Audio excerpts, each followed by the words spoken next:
Me llamo Óscar Jiménez. El gobierno de los Estados Unidos me conoce como el testigo protegido Delta 7.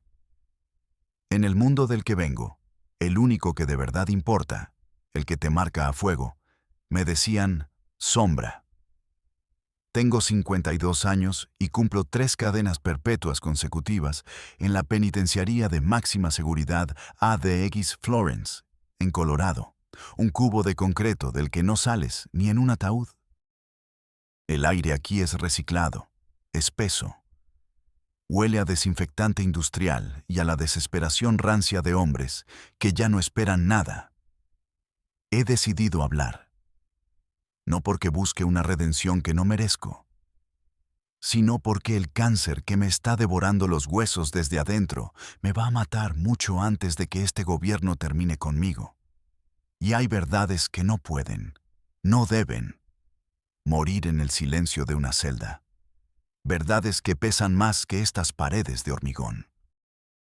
Lo que voy a contarles va a demoler hasta los cimientos todo lo que creen saber sobre la llamada guerra contra el narco, en México. Esa carnicería televisada que ven en las noticias. La historia oficial es una puta mentira. Un cuento bien armado para dormir a los niños y a los pendejos que leen periódicos y creen en los comunicados de prensa del gobierno. El Cártel Jalisco.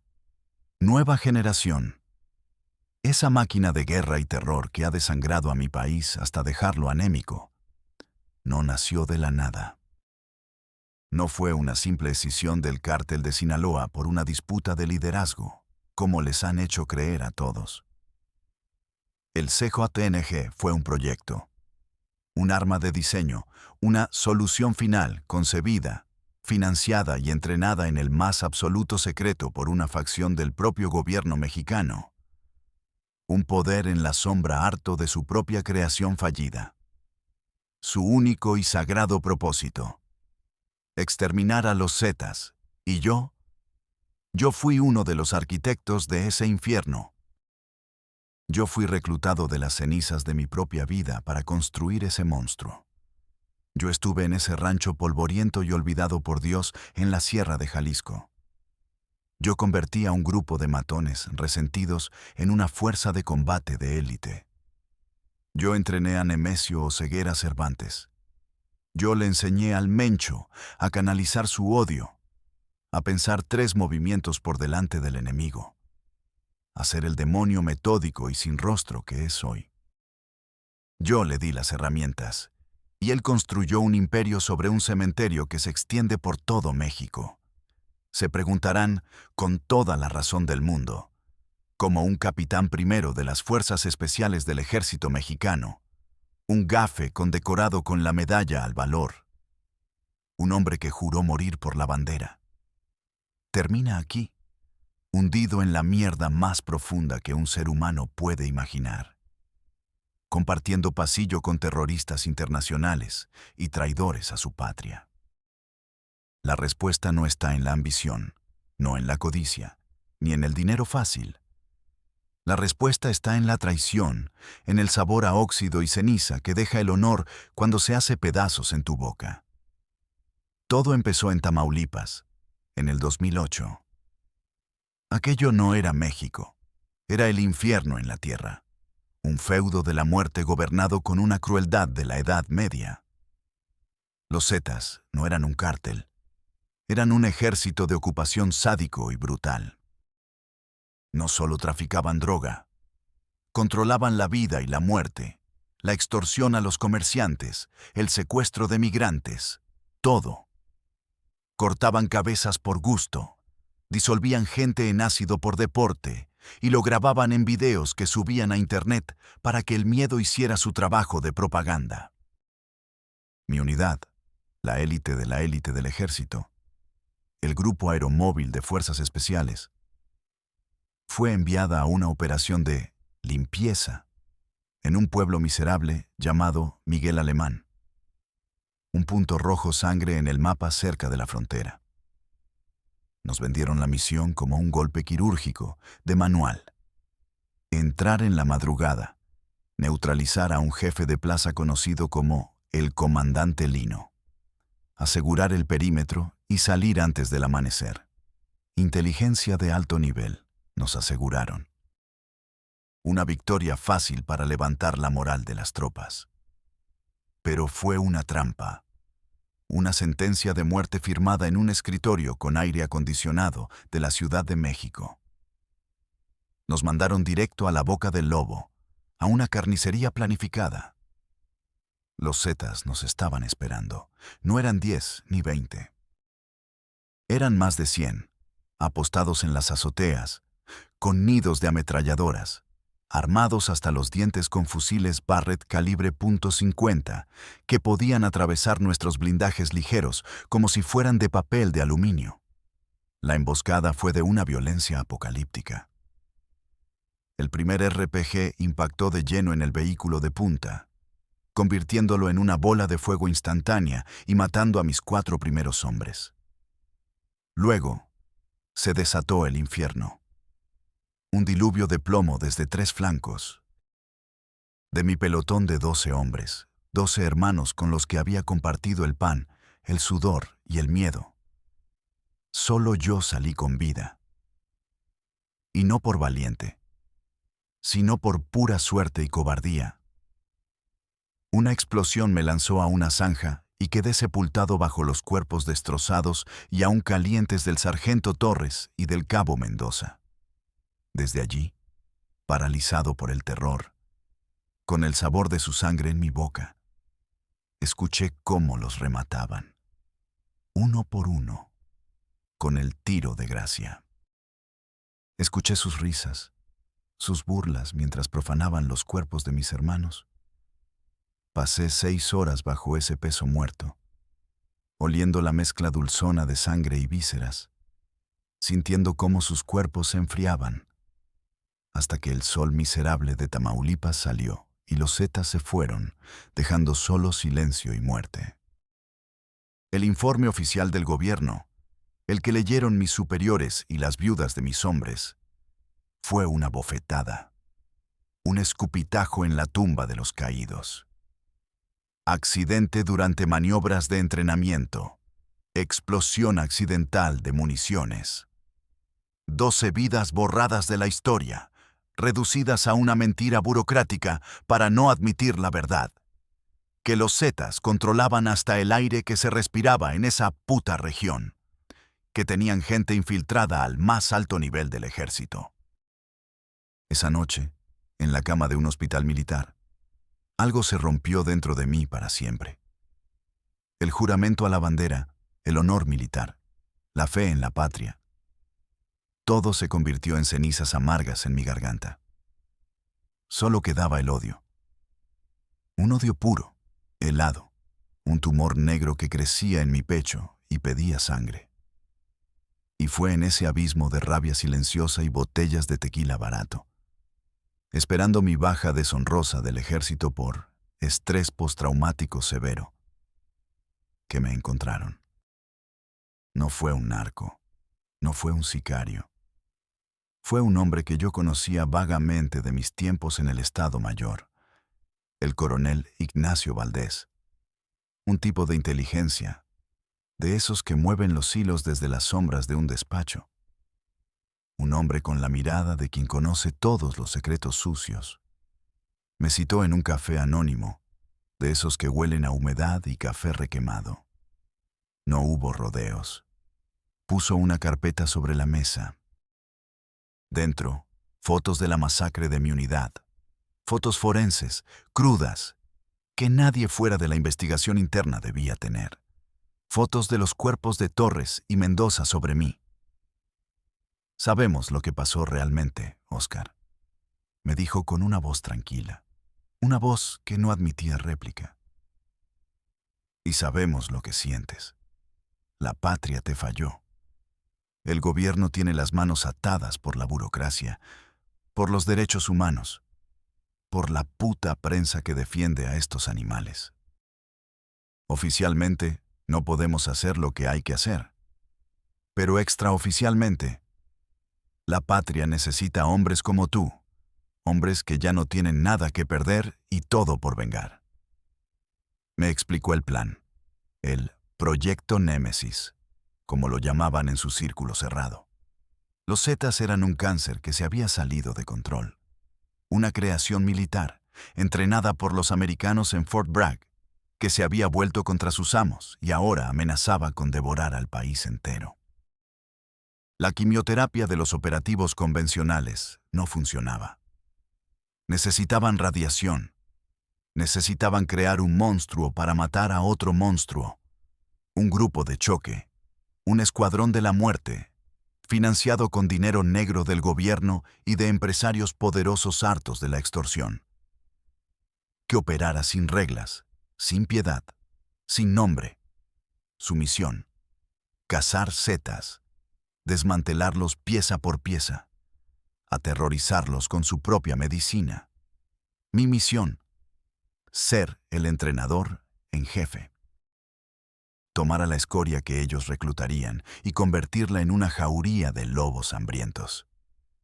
Vengarme de los asesinos de mis hombres usando las mismas tácticas que me enseñó el ejército, pero sin ninguna regla de enfrentamiento. Acepté sin dudarlo un segundo. El odio era mi único combustible y me estaban ofreciendo un incendio forestal. Mi primera prueba, mi bautismo de fuego en este nuevo mundo de sombras, no fue en un campo de tiro. El coronel Valdés me dio una dirección en Tlaquepaque, Guadalajara, y una orden simple: observa y evalúa. Necesito saber si esta arcilla se puede moldear. Era una casa de seguridad, una finca amurallada con muros altos y alambre de espino que por fuera parecía abandonada. Dentro, un grupo heterogéneo de unos 20 cabrones. Eran el desecho del sistema. Algunos eran exmilitares como yo, dados de baja por corrupción o indisciplina. Tipos resentidos con el ejército. Otros eran expolicías judiciales, maestros de la tortura y la extorsión. El grueso del grupo, sin embargo, eran sicarios de bajo nivel del Cártel del Milenio, una organización que estaba siendo exterminada por la alianza de los Zetas y el Cártel de Sinaloa. Eran supervivientes llenos de rencor. Eran una pandilla de matones indisciplinados, no un ejército. Mi trabajo era convertirlos en lo segundo. El primer jale, la prueba de fuego para mi nueva unidad, fue interceptar un convoy de los Zetas que movía $2 millones en efectivo y un cargamento de cocaína desde Nuevo Laredo hacia el centro del país. La inteligencia, detallada y precisa hasta el minuto, nos la dio el propio coronel. Eran datos de escuchas militares, rutas y horarios que ningún cártel podría conseguir por sí solo. El objetivo no era robar el dinero ni la droga, sino aniquilar el convoy y quemarlo todo. El mensaje tenía que ser claro. No somos ladrones, somos cazadores. Yo diseñé la operación como lo haría en el ejército. Reconocimiento del terreno, planificación meticulosa, una emboscada en L, en un tramo solitario de la carretera federal 54, en Zacatecas, con rutas de escape y puntos de reunión. La diferencia fundamental era el objetivo y la moral. Aquí no había prisioneros, no había heridos, solo blancos. Durante 2 semanas, en un campamento improvisado en el desierto, sometí a esos tipos a un infierno. La mayoría se creían muy chingones, pero no sabían trabajar en equipo. Les quité sus apodos y sus egos. Los hice correr hasta vomitar, arrastrarse por el lodo bajo fuego real, aprender a comunicarse sin hablar, solo con señales. Les enseñé tácticas de guerrilla urbana, manejo de explosivos C4, cómo moverse en células de 4 hombres, cómo romper el contacto y desaparecer en el terreno. Les enseñé a matar de forma eficiente, sin dudar. La noche de la operación, el aire del desierto era frío y tenso. La adrenalina se podía oler, un olor metálico en el aire. Estaba apostado en una elevación con un rifle y binoculares, coordinando por radio. El silencio era total, solo roto por el viento. Aquí sombra. ¿Todas las unidades en posición? Cambio. Las respuestas llegaron, secas, nerviosas. Alfa, listo. Bravo, listo. Entonces los vi. 2 puntos de luz en la oscuridad, creciendo. El convoy. Mi corazón martilleaba contra mis costillas. Atentos. Fuego a mi señal. Dejé que el vehículo de punta, una Suburban blindada, pasara el punto de detonación. Ahora. La explosión del IED fue ensordecedora. Una flor de fuego naranja que levantó la camioneta del suelo y la lanzó de costado. Inmediatamente después, el infierno. El fuego cruzado de fusiles automáticos desde 2 flancos fue devastador. Un sonido continuo de desgarro.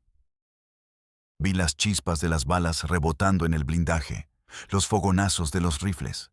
En menos de 5 minutos, los 10 zetas que custodiaban el convoy estaban muertos. No hubo gritos. No hubo una batalla prolongada. Fue una ejecución fría, profesional, abrumadora. Bajé de mi puesto y me acerqué a la escena. El olor a pólvora, a gasolina y a carne quemada era nauseabundo. Mis nuevos pupilos, eufóricos, gritando, saqueaban las camionetas buscando armas y objetos de valor antes de rociarlas con gasolina. En medio del caos, me acerqué al hombre que había liderado la célula de asalto principal. Un tipo callado, de mirada penetrante y facciones duras, que no había dicho más de 10 palabras en todo el entrenamiento, pero que había ejecutado cada una de mis órdenes con una frialdad y una precisión que me helaron la sangre. Se llamaba Nemesio Oseguera Cervantes. Le decían Mencho. Estaba de pie, aparte del resto, observando la carnicería con una calma antinatural. Uno de los zetas, un joven, aún se retorcía en el suelo, ahogándose en su propia sangre. Mencho se le acercó sin prisa, le puso la bota en el cuello, lo miró a los ojos y le disparó en la cabeza sin cambiar de expresión. Luego se giró y me vio. No sonrió, solo asintió levemente. Y cuando me miró entre los cuerpos destrozados y los vehículos en llamas, con el reflejo del fuego bailando en sus ojos oscuros, vi algo que no vi en los demás. Un hambre insaciable. No era hambre de dinero, ni de drogas. Era un hambre pura, elemental, de poder, de control.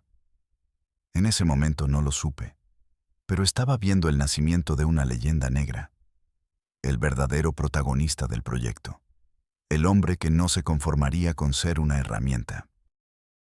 El coronel Valdés estaba más que satisfecho, estaba eufórico. El golpe en Zacatecas fue una señal inequívoca para sus jefes en la capital. El proyecto era viable. Pronto, el financiamiento se multiplicó exponencialmente. Nos movieron de la casa de seguridad a un rancho enorme y aislado en la sierra de Jalisco, un lugar que no aparecía en ningún mapa, protegido por un perímetro de hombres armados y un silencio sepulcral. Allí fue donde tuve mi epifanía, donde entendí la verdadera y aterradora magnitud de lo que estábamos creando. Empezaron a llegar más hombres, reclutados de prisiones, desertores del ejército, incluso caiviles guatemaltecos, traídos exprofeso por su fama de sanguinarios. Y con los hombres llegaron las armas. Ya no eran solo los cuernos de chivo y los R-15 del mercado negro. Empezaron a llegar camiones militares, de noche, sin insignias. De ellos bajaban cajas de madera selladas con el escudo de la Sedena, la Secretaría de la Defensa Nacional. Mi sospecha se convirtió en una certeza helada una noche.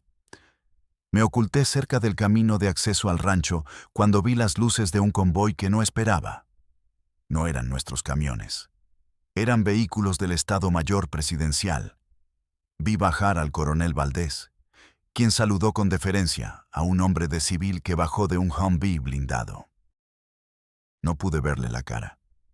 pero sí vi cómo supervisaban la descarga de cajas y cajas de fusiles Barrett M82, lanzagranadas M200 Ares, ametralladoras ligeras Minimi, miles de rondas de munición perforante, equipo de visión nocturna, chalecos tácticos de última generación, radios encriptadas Harris, equipo que solo las unidades de élite del ejército mexicano y la Marina poseían. Al día siguiente, mientras supervisaba el inventario, el coronel se me acercó. Puso una mano en mi hombro y me dijo con una sonrisa torcida: «El presupuesto es ilimitado, Sombra.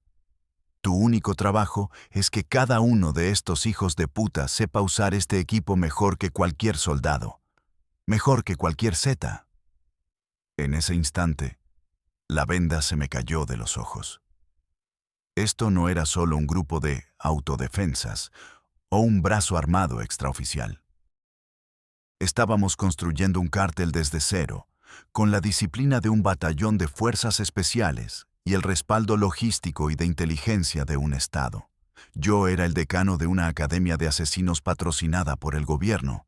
Me dediqué en cuerpo y alma a la tarea, ahogando mis crecientes dudas en trabajo. Les enseñé contrainsurgencia, guerra psicológica, cómo tomar y controlar una plaza.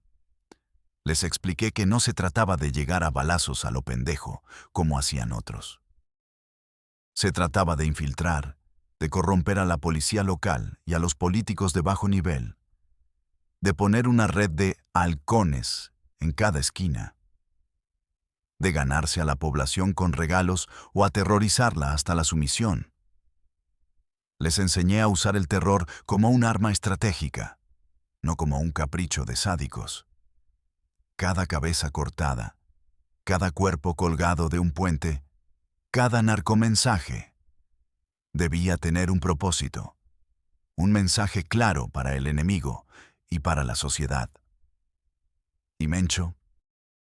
Mencho lo absorbía todo como una esponja seca. Era mi mejor alumno.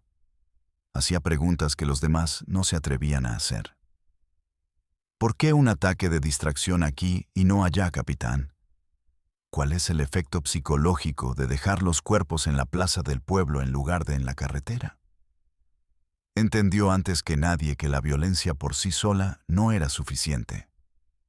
Se necesitaba una estructura, una jerarquía, casi una ideología. Y así nació el nombre, Los Matacetas. Un nombre brillante, una obra maestra de la propaganda. Se presentaban no como narcos, sino como justicieros, como el mal menor que venía a limpiar la escoria que el gobierno no podía o no quería tocar. Y funcionó. La gente en Michoacán, en Jalisco, en Veracruz, estaba tan hasta la madre de los secuestros y las extorsiones de los zetas que les abrieron las puertas. Los veían como libertadores. Mi ascenso fue meteórico dentro de la estructura invisible del proyecto. Me convertí en el consejero de confianza de Mencho, su estratega militar personal, su ministro de guerra. El coronel Valdés se comunicaba a través de mí. Yo era el puente entre el gobierno en la sombra y el monstruo que crecía y se fortalecía en el campo. Diseñé decenas de golpes. Uno de los más limpios fue la Operación Alacrán, en Poza Rica.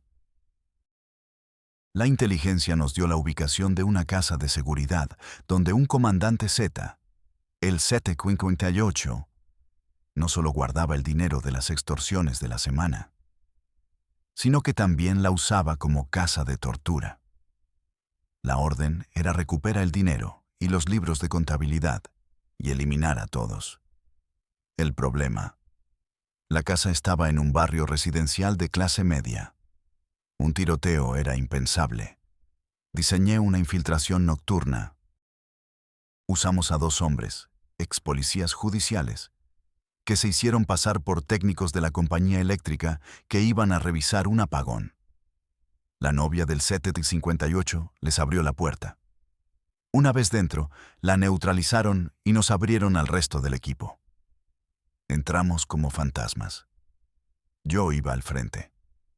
El olor a cigarro, a alcohol barato y a sangre era denso. En la sala, 3 zetas veían un partido de fútbol. Murieron antes de saber qué pasaba, gracias a las pistolas con silenciadores. En el sótano encontramos lo peor.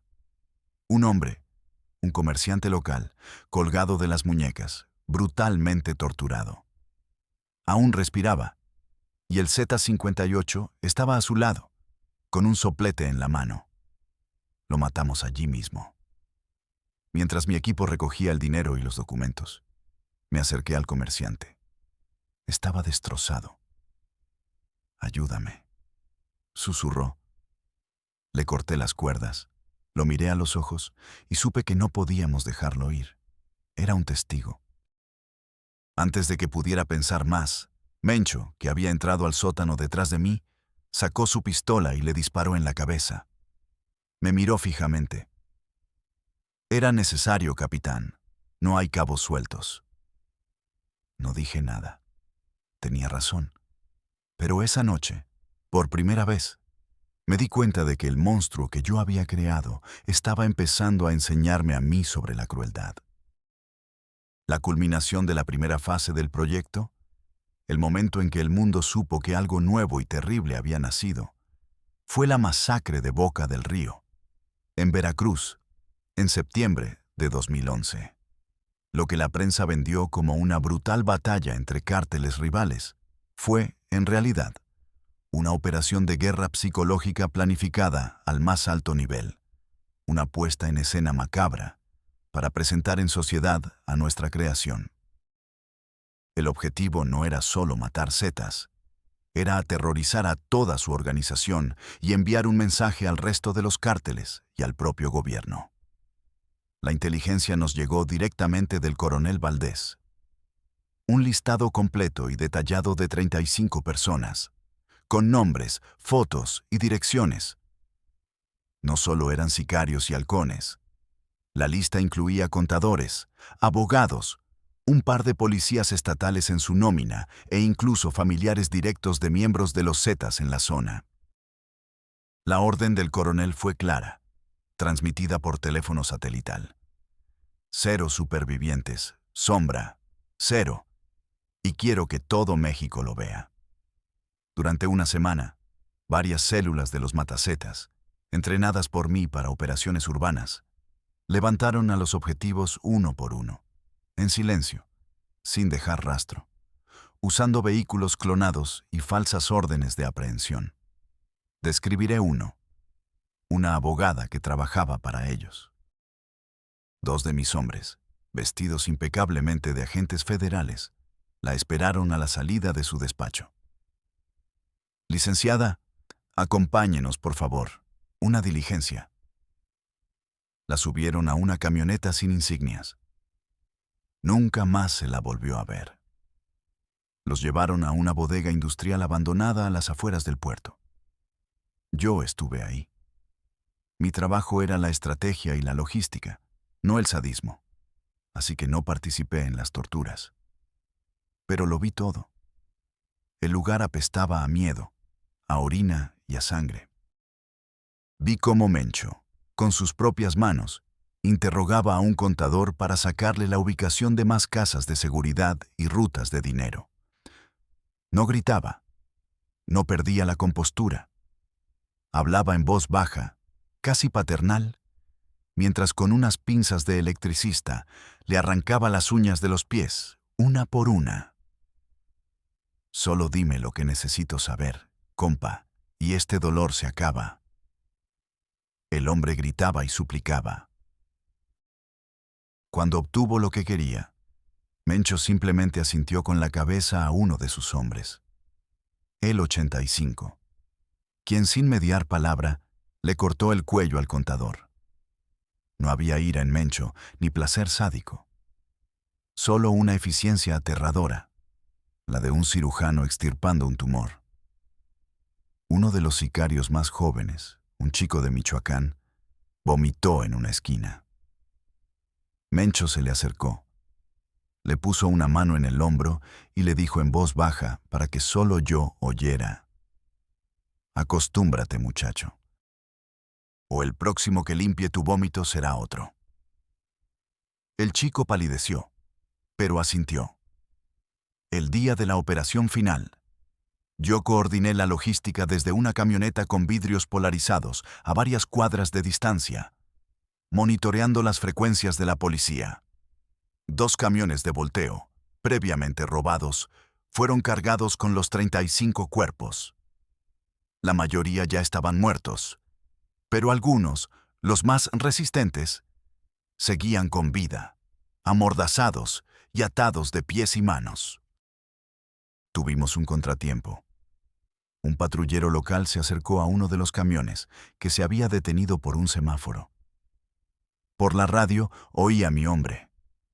Se nos acerca un Judas, jefe. ¿Qué hago? Mi sangre se heló. Aguanta, no hagas nada estúpido. El policía solo les dijo que avanzaran. Tuvimos suerte. La orden era tirar los cuerpos a plena luz del día, a las 5 de la tarde, en el paso a desnivel más transitado de Boca del Río. Justo cuando un importante Congreso Nacional de Procuradores de Justicia se llevaba a cabo en un hotel de lujo a menos de 1 kilómetro. El impacto fue brutal, exactamente como lo habíamos planeado. El país entero se paralizó. Las imágenes de esa montaña de cuerpos semidesnudos, con evidentes signos de tortura, dieron la vuelta al mundo en minutos. Los coches frenaban, la gente gritaba, el caos era total. Junto a los cuerpos, mis hombres dejaron una narcomanta gigante firmada por los Matazetas, declarando la guerra a muerte a los Zetas y presentándose como un grupo por un Veracruz limpio. Fue una obra maestra del terrorismo propagandístico. El gobierno federal, por supuesto, condenó los hechos en una conferencia de prensa. Dijeron que era una barbarie inaceptable, un acto de salvajismo. Pero en privado, el coronel Valdés me llamó esa noche. Su voz, por primera vez, sonaba eufórica, casi excitada. Excelente trabajo, Sombra. Impecable. Misión cumplida. El mensaje ha sido entregado con claridad. En ese momento, en la soledad de mi cuarto de hotel, mientras veía las imágenes en la televisión una y otra vez, no sentí orgullo. No sentí la satisfacción de la venganza por mis hombres caídos. Sentí un frío glacial, un vacío en el estómago.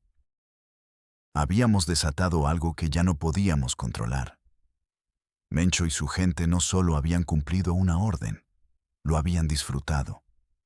Vi sus caras después de la operación, estaban drogados de adrenalina y poder. Eran los nuevos dueños del infierno, y yo les había dado las llaves y el mapa. El punto de no retorno, el momento exacto en que supe que mi vida no valía nada y que estaba irremediablemente atrapado entre 2 fuegos, llegó un año después. El CJNG, ya bautizado con su nuevo nombre y consolidado como una fuerza imparable, había cumplido con creces su propósito inicial. Los Zetas estaban fragmentados, en retirada en la mayor parte del país, acosados por nosotros y por el gobierno. Pero el monstruo no iba a volver a su jaula. Ahora quería el reino entero. Mencho ya no era el sicario resentido y observador que yo conocí. Era un capo en toda regla, un señor de la guerra con un ego del tamaño de su imperio creciente. Empezó a desconfiar de todo y de todos, especialmente de sus creadores. Él sabía, mejor que nadie, que era un peón en un juego más grande, y odiaba esa idea con cada fibra de su ser. Quería ser su propio rey, no el alfil de unos generales y políticos de la capital. La atmósfera en el rancho cambió. Mencho empezó a tomar decisiones sin consultarme. Trajo a su propia gente de Michoacán, gente leal solo a él.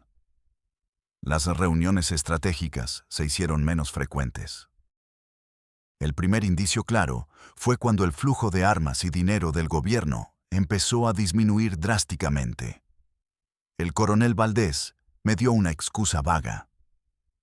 El proyecto entra en una nueva fase de autosuficiencia. Tienen que empezar a generar sus propios recursos. Era una mentira evidente. La verdad es que nuestros patrocinadores en el gobierno se estaban asustando. El CJNG se había vuelto demasiado poderoso, demasiado visible, demasiado independiente.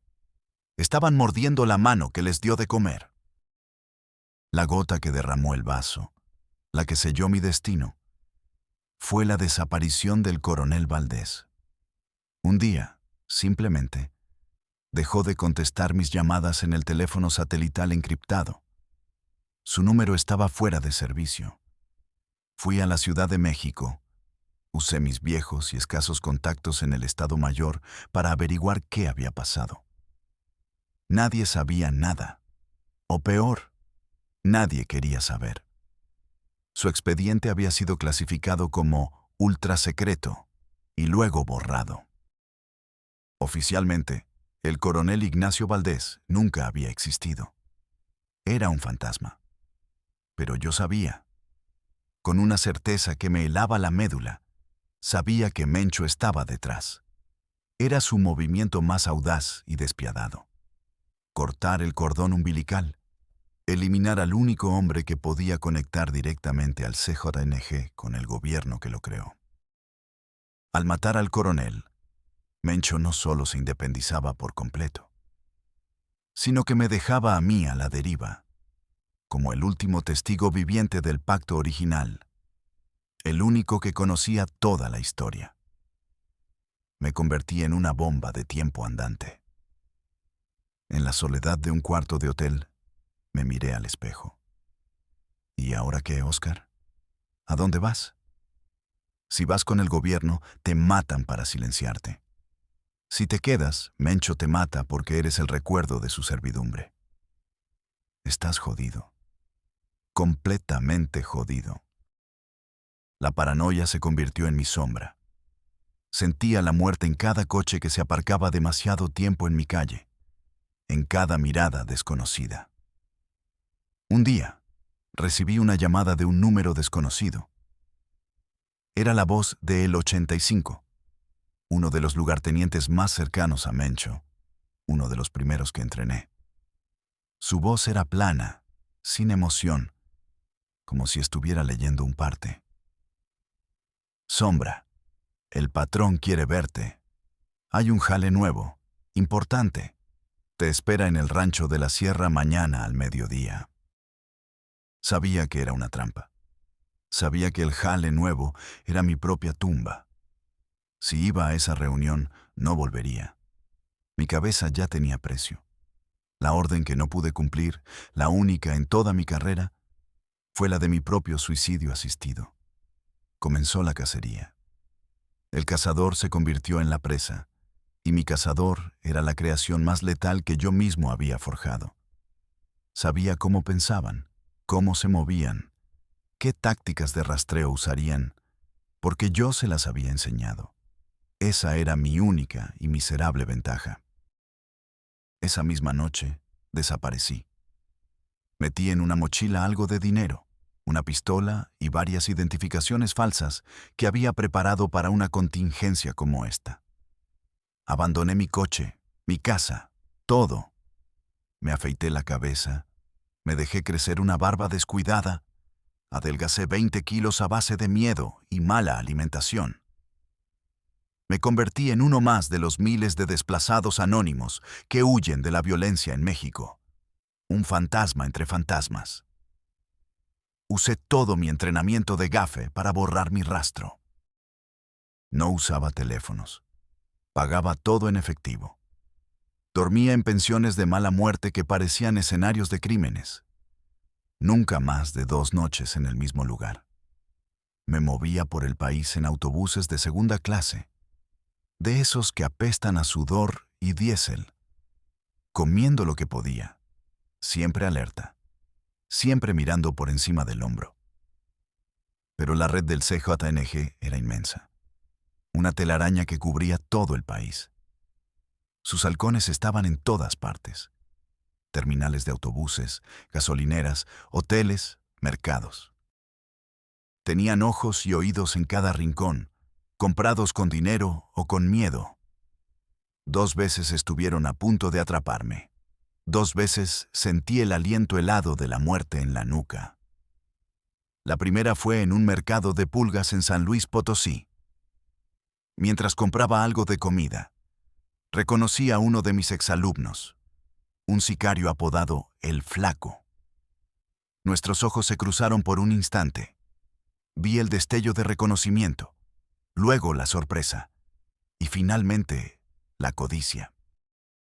Tuve que abandonar todas mis cosas y salir corriendo como un maldito loco, perdiéndome en los laberínticos callejones del centro mientras escuchaba sus gritos a lo lejos. La otra vez fue peor. Fue en la frontera con Guatemala, cerca de Tapachula. Intentaba cruzar para perderme en la selva de Centroamérica. Un retén de la policía estatal detuvo el autobús en el que viajaba. El oficial, un tipo gordo y sudoroso, examinó mi identificación falsa con demasiada atención. Sus ojos cambiaron. Vi cómo, discretamente, hacía una llamada por radio. Tenemos un paquete que podría ser de interés. Supe en ese instante que esa policía ya trabajaba para el cártel. No esperé. Rompí la ventanilla del autobús con el codo y salté, corriendo hacia el monte mientras oía los primeros disparos.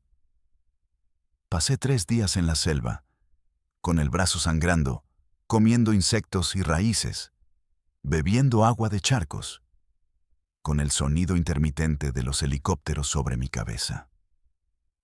Estaba agotado, herido, sin opciones. Fue en esa selva húmeda y hostil que me di cuenta de que no podía huir para siempre. En México estaba muerto. Tarde o temprano, Mencho me encontraría, o el propio gobierno me silenciaría para proteger su secreto. Solo me quedaba una carta, la más desesperada y peligrosa de todas. Viajé hacia el norte, como un animal herido que regresa a su madriguera para morir. Llegué a Tijuana. Me colé por un agujero en el cerco fronterizo cerca de Otay Mesa. Corrí a través del terreno baldío y me entregué a la primera patrulla de la Border Patrol que encontré. Les grité en mi inglés roto: «Soy Oscar Jiménez, alias Sombra, necesito hablar con la DEA». Al principio, creyeron que estaba loco o drogado. Pero cuando empecé a darles las 6 palabras que salvaron mi vida y la condenaron al mismo tiempo. Yo entrené al Mencho para el gobierno. La cosa cambió. Me llevaron a un centro de detención. Y después de horas de interrogatorios, un agente de la DEA de alto rango vino a verme. No creía una palabra. Pero cuando empecé a dibujar mapas de memoria, a darles nombres, fechas, coordenadas de los campos de entrenamiento, descripciones de rutas de trasiego que ellos desconocían, la estructura interna del CJNG, sus jerarquías, sus métodos de comunicación, sus debilidades.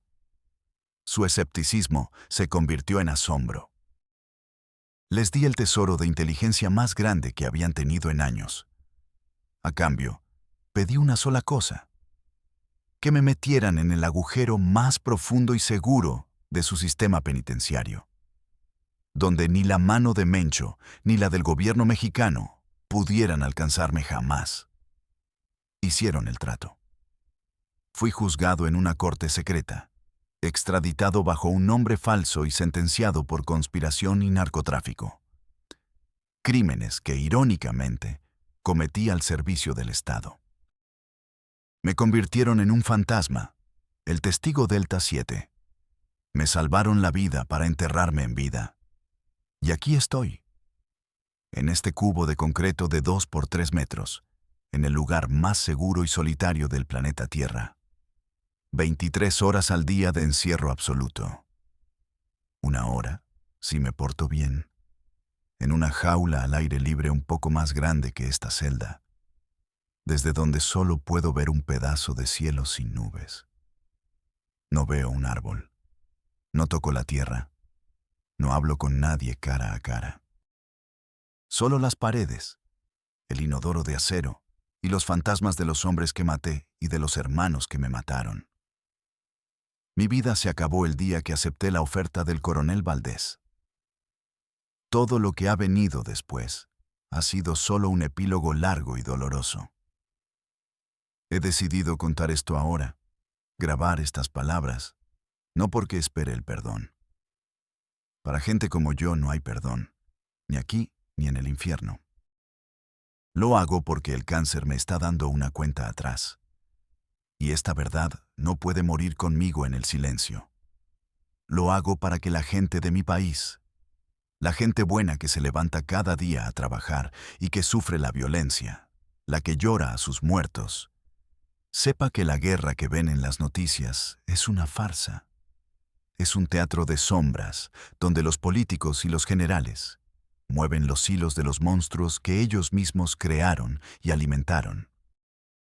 Los Zetas, el CKNG, son solo síntomas de una enfermedad mucho más profunda. Una podredumbre que se sienta en los palacios de gobierno y en las juntas directivas de las grandes empresas. No hay honor en esta vida. No hay lealtad. Solo hay un agujero negro que se lo traga todo. Tu familia, tus amigos, tu alma, tu nombre. Escuchen bien, plebes, jóvenes de barrio que ven en los narcos una salida, un sueño de poder y dinero fácil. Es un puto espejismo, una trampa mortal. Los monstruos que ven en las noticias, los que presumen sus armas de oro y sus camionetas de lujo, son solo los perros de pelea. Los verdaderos dueños del circo visten de traje y corbata. Hablan de Estado de Derecho en la televisión y firman sus sentencias de muerte con plumas Montblanc desde sus oficinas climatizadas. Y si alguna vez el brillo del dinero fácil los llama, si alguna vez piensan que esta vida de plomo y sangre es glamurosa o tiene algún tipo de código de honor, recuerden mi voz. Recuerden mis palabras desde este infierno de concreto a miles de kilómetros de casa. De aquí, de este mundo, nadie sale. Solo se cambia una tumba en un panteón por una tumba de concreto. Y el olvido, al final, es el mismo.